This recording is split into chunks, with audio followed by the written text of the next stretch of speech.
Welcome to our 2018 used Apex 276 BHSS. We're going to start right in the back bumper here. If you just pull this plug out, reach in a little bit, we got your sewer hose tucked in there.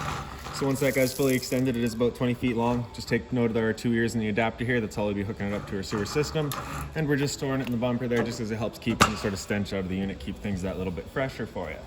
In this corner, as well as in each corner of the trailer, you got these stabilizer jacks here. So what they're going to do is they're just going to run down, contact the ground, give it another turn or so just to firm it up, and it'll just get rid of all that bounce and sway that you got in the unit right now. Just keep things firm while you're out camping. Just ahead of that, we got your sewer system. So this cap here, if you just kind of push it in, twist it, pull it off, you can see it's got the exact same ears that your sewer hose had. So that'll be attached in the same way. You're just pushing it in, giving it that turn until it clicks into place, and that's that. On the left, you got a gray valve. On the right, you got a black. So that black valve is controlling your black tank, which is filled from your toilet. So that's going to be, of course, your dirtiest water. So when you're dumping your tanks, you're going to want to dump that black first. Once that black's done, we'll come to the front for that gray water. So that gray water is filled from your sinks as well as your showers. So typically going to be cleaner water. We'll dump that last just to help keep that sewer hose as clean as possible. Also up in here, you've got a couple of low point drains up there. So you got a hot and a cold line there. You're just going to pull that cap out of there, let that water drain itself out. Purpose of that being is if you're winterizing the trailer or if you're leaving it for a while and you don't want your water going stagnant, you just drain it all out just so you're not getting that stale water. Up from there on the right here, we've got your cable and satellite inlet. So a coax cable is just going to plug into there. It'll fire up at your TV location. Ahead of that, we got your power inlet. So you got that little notch in the bottom corner there. It's going to line up with that notch right here. Just kind of press that power cord into place. Give it that little 1/8 turn, it'll lock it in. And then you got that threaded collar in the back there to really lock it right down. Following the cord back, you can see you got a standard 30 amp end here. Most campsites are going to have that. You can just plug straight on in. You're good to go. We do also provide you with a 15 amp adapter. So if you're looking to go from that 30 down to a 15 to plug into a standard household outlet, you got the power to do so. Right here in the bottom, we got a city water connection. So just your water hose is going to plug into there, turn on the water, and that'll pressurize the lines throughout the unit. And straight up from there, you got a black tank flush. So basically over time, you may notice that that black tank is no longer, like you've dumped it, you know for a fact that it's empty, but your monitor panel is still reading 1/3 or 2/3, whatever it may be. Typically that's going to be some debris hanging between the prongs inside of the tank there, just giving you that false reading. So what you can do is just take your water hose, plug it into there, open up that black valve, turn on the water, and that'll just flush out your tank, getting rid of any sort of debris that might be causing that issue. Now as we make our way towards the front, this little port here, if you just kind of turn that, pop that off of there, just your freshwater tank fill. You're just going to take your water hose, stick it into there, turn on the water, and that'll fill up that freshwater tank. You know that tank is full once it starts spitting water out of that vent on the side there. The drain for that tank is just right down here, so just the same sort of cap that your low point drains had. You're just going to unscrew that, pull it off, and that'll drain out that tank for you. One end of your storage compartment here, so it's just held open by a magnet, just holds open for you. And then you just get this little jack in here, just attaches to all of your stabilizers so you can run them up and down.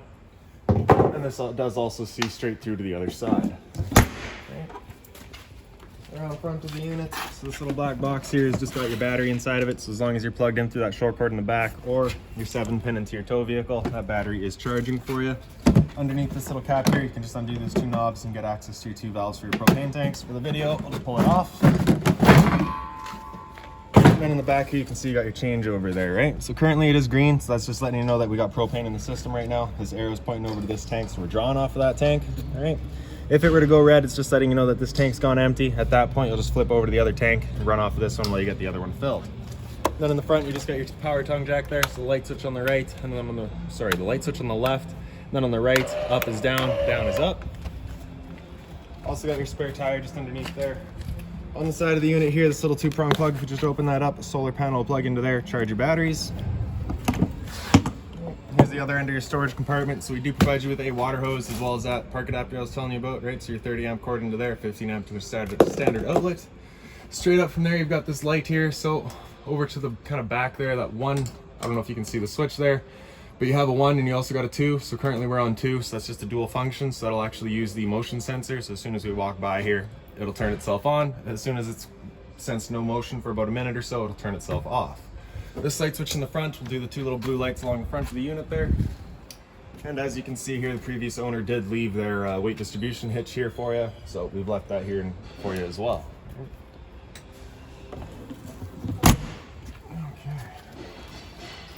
Now into the slide out here, you can see you got your 2 exterior speakers here, so they do have the little lights in them as well. This little vent right here is just for your stove. So of course, propane stove is putting off fumes whenever you're using it. You just want to make sure this vent here is opened up so that your fan inside can evacuate those fumes. This This here's just a couple of service ports for your fridge, just vents for them, nothing back there for you to worry about. This here's the exhaust for your furnace, so if you're ever running a furnace, you just want to make sure nothing's blocking that. It does get hot. GFI protected outlet, right below that we got a cable and satellite outlet, so if you're looking to have a TV outside, you got the power to do so. And then your rear kitchen here, just open that up. It's got the same magnetic latches to hold itself open. On the right side, you get your little 120 volt fridge, so as long as you're plugged in, this guy's going for you. Right above your counter space, you get the light here, right? Power outlet in the back, a little bit of storage here. And then you also just get your little stove. Look at that travel latch, just undo that, flip it up out of the way. Then we can open up the stove. Little travel latch there, open it up. Then you just get the wings on either side, so they just kind of got to slide into place there. Same thing over here. And then that kind of locks it open. And if we just pick this up, you can see right here, that fitting right there will attach into the back corner here. And then that end will just go into a little 1 pound propane tank to fire this guy up.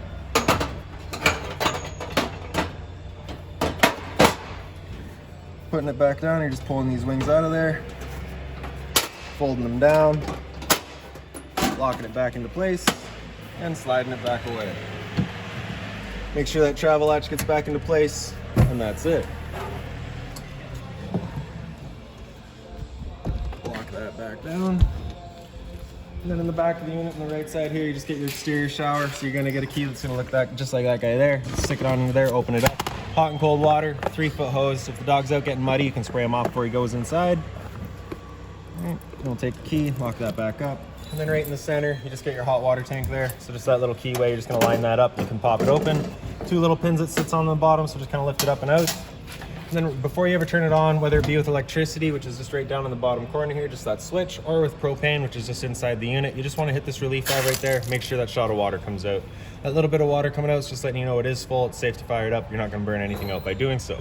And once we do get inside and fire it up on propane, I will go over a reset procedure, and the button that I'll refer to is just right here.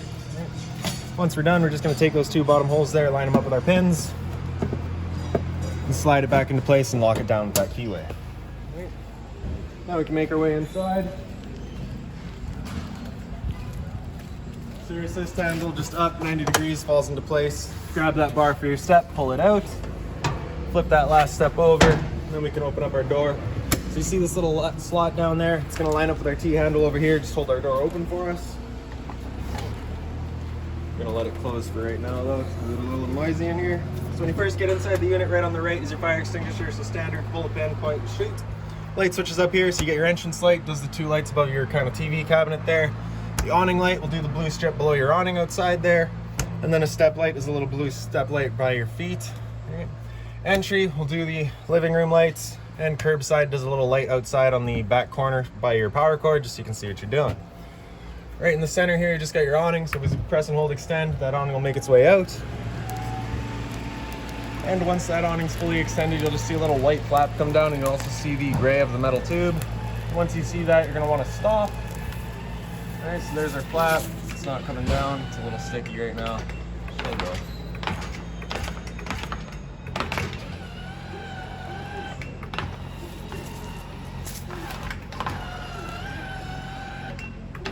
All right, we'll pull that down.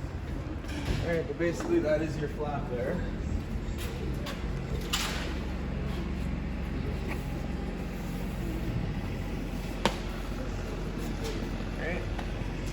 Once you see that, you're going to want to stop. If you're to continue extending, it will actually wind itself up backwards, in which case your fabric will be underneath your tube, allowing it to then hold water, accelerating the growth of mold and mildew.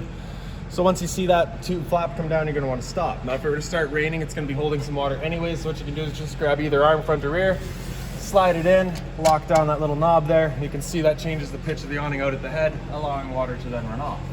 Now if you like that angle better, because it does give you more shade, you can do the same thing with the arm up front and get yourself a bit more shade. Before you bring it back in though, you just want to make sure these knobs are loosened back off and fully extended, just so that we're not running the risk of bending our arms. And then we're just going to press and hold retract. That awning will make its way back in. And that's that. Another thing to keep in mind with your awning is once you get up to about 15-20 kilometers an hour of wind, it does just catch that wind and you do run the risk of bending your arms, so you want to make sure this awning comes back in, just so that we're not running the risk of bending those arms. All right? So up on the right there, you can see the previous owner labeled them. So we got L for living room, that'll do the far slide. Press and hold out, and that slide will make its way out. Once that side's fully extended, you'll just hear some clicks from the motors letting you know they've reached their stall.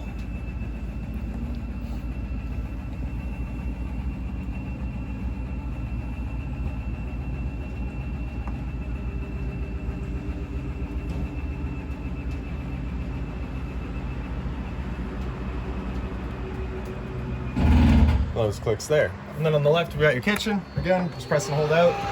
This slide's a little bit different. Once it's fully extended, you'll just hear the motors whine and then they'll shut themselves off automatically.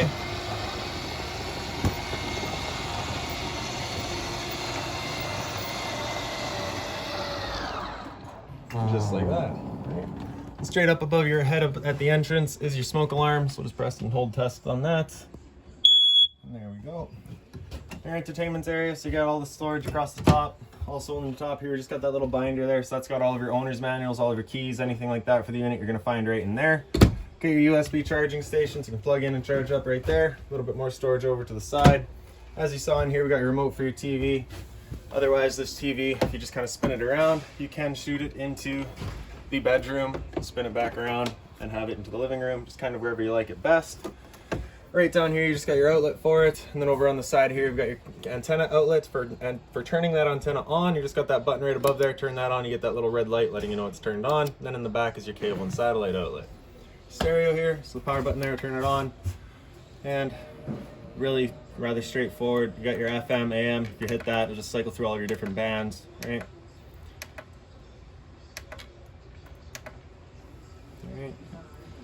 So that knob does your volume.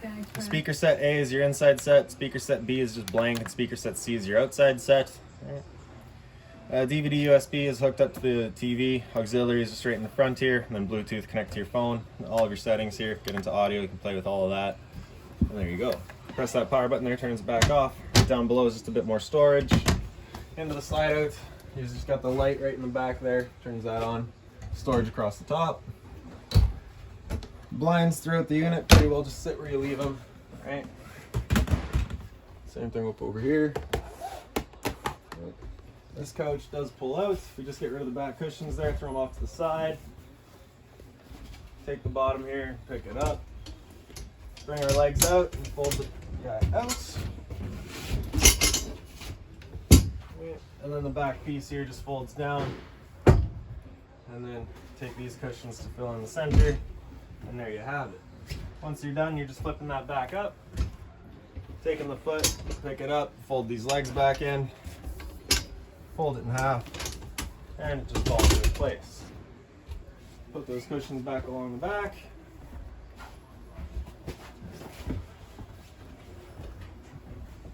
As simple as that. So for your island, you got your sink here, of course, with the shower head feature, hot and cold water. The dual covers, they are hard covers, so you can put, you know, hot pot on there. Obviously not flaming hot, but if it is warm, it's not going to melt through it. Bit of storage down below. Just being mindful of our drains and our water lines. We don't want to be breaking those. Above the counter space here, you get the same sort of light. Above that, we've got your microwave here. It's pretty standard, just like home. More storage down below. As well as up here. So this fan right here, that's what you want on whenever you're running that stove. You also get the light here. So for your stove, you're just going to turn that over to light, hit it with a sparker, and she fires right up. Now if it's been a while since you've used the unit, this can take a minute to fire it up, so it's got to clear all the air of the propane lines. It's perfectly normal. And then for our stove, we're just going to take this knob, turn it over to pilot, press and hold, and then grab a lighter and just right in the back there. You can see that pilot light gets going. Once you light it up, you just want to hold that knob in for another couple of seconds, then you can release and it'll hold itself. Then we just turn it up to her desired temperature and she fires right up. Once you're done, you can turn it back down just to pilot and it'll hold just the pilot light for you. However, if you're going traveling or leaving the unit for a while, you just want to make sure that's right off. For your fridge here, just the power button on the left there turns that on. With this button on the right here in, it'll run on auto. Auto is first going to use AC power. If AC power is taken away, it'll automatically flip over to gas and fire up on that. Freezer section up top here, as well as your fridge down below. Temp selection is just with the slider in the back there. So as you can see, it's labeled there. Down is warmer, up is colder. Power button there, turn it back off. Up on the wall here, we just got your thermostat. So press that power button on the left there, it'll wake it up. It'll start from off, and it'll come into your fan speed. Now, if you're going to be using your air conditioner or your furnace, I'm going to recommend you just leave that on auto. If you're looking to just move some air, of course select high or low, and that'll just move some air with the air conditioning fan. Otherwise, do just leave it in auto. Hit that power button again, it'll come down into cool. Select your temperature just with the arrows there. It'll turn on the air conditioner. It's right above my head here. Right. With that AC going, you basically got two different options. You can have this louver here closed, in which case we're using all of our ceiling ducting to move our air. Or you can just open it up and it dumps all of its air into the living room here. So when you first get out to your campsite, you're going to want to open that up, just cool off this air as quickly as possible, then you can close it off and start moving the air throughout. So once you're done with that and it's getting cold at night, hit that mode button again. You'll wake up and come down into furnace. It'll turn off the air conditioner and turn on the furnace. And the furnace is moving its air through all the little floor portals that you got off on the walls there.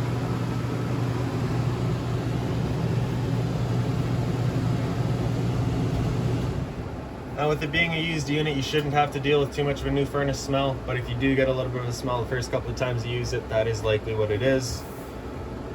Hit that mode button again after furnace, it'll come down into off and just turn everything off.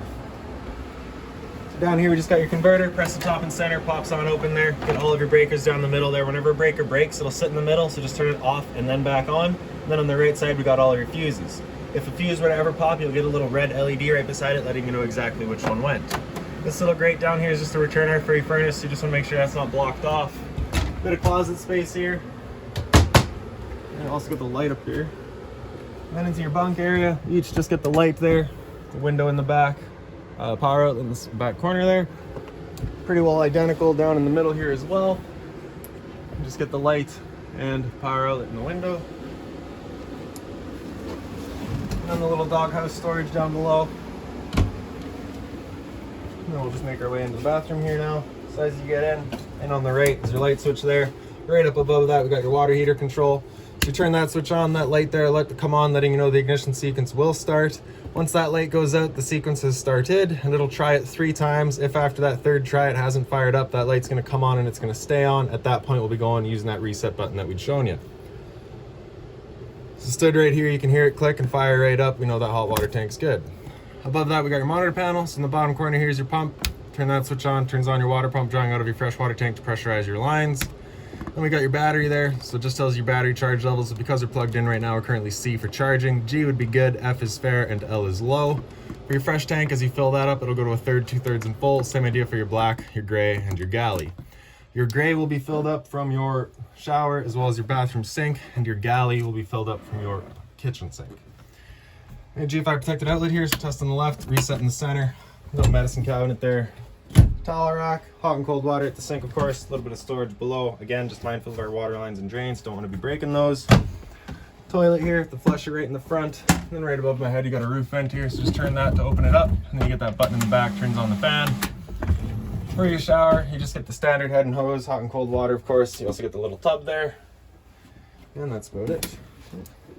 So right by the bathroom, we got your LP detector here. So propane's heavier than air, it'll sit on the floor. This guy will detect it and start going off just like your smoke detector would. And then your dinette area here. So you just get that one little light there. Pretty straightforward. That's about it. And we'll come into the bedroom now. So as you get in here, the light switch is just right up on the ceiling there. Same light right above your heads in the bed. Little closet space over to the side, as well as above. And this roof vent here, so you just kind of get that little shade there. If you pull that back, you just kind of got the same knob that you had in the bathroom there. Just turn that to open it up, get some fresh air. Emergency exit, you're just pulling that red tab to get rid of the screen, taking this handle here, throwing it outside, and hopping on out. And if we just pick up the foot of the bed, you get access to a little storage bin there. And that's about it. So, if you got any other questions on the unit, please feel free to give us a call, 204-237-7272.